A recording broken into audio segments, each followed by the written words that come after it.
Operation সিঁদুর বদলে দেয় কাশ্মীর নিয়ে ভারতের অ্যাটিটিউডকে, হতাশ করে পাকিস্তানের বাসনাকে।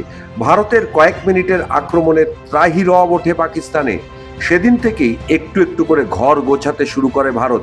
প্রধানমন্ত্রী নরেন্দ্র মোদী ভূ রাজনৈতিক সমীকরণের কথা মাথায় রেখে নতুন করে সংস্কার করেন কাশ্মীরের এই বাঁধকে, যাতে সময় এলে সেই বাঁধকে ঢাল হিসেবে ব্যবহার করা যায়। ভারত পাক সম্পর্কের অন্যতম গুরুত্বপূর্ণ পয়েন্ট এই সালাল বাঁধ। এই বাঁধ বন্ধ রাখলে যেমন পাকিস্তানে খরার মতো পরিস্থিতি তৈরি হয়, তেমনি এই বাঁধের জল ছাড়লেও পাকিস্তানে তৈরি হয় বন্যার আশঙ্কা। আর চেনাব নদীতে বর্ষায় জল বাড়তেই গর্জে উঠল সেই বাঁধ। দেখুন ছবি।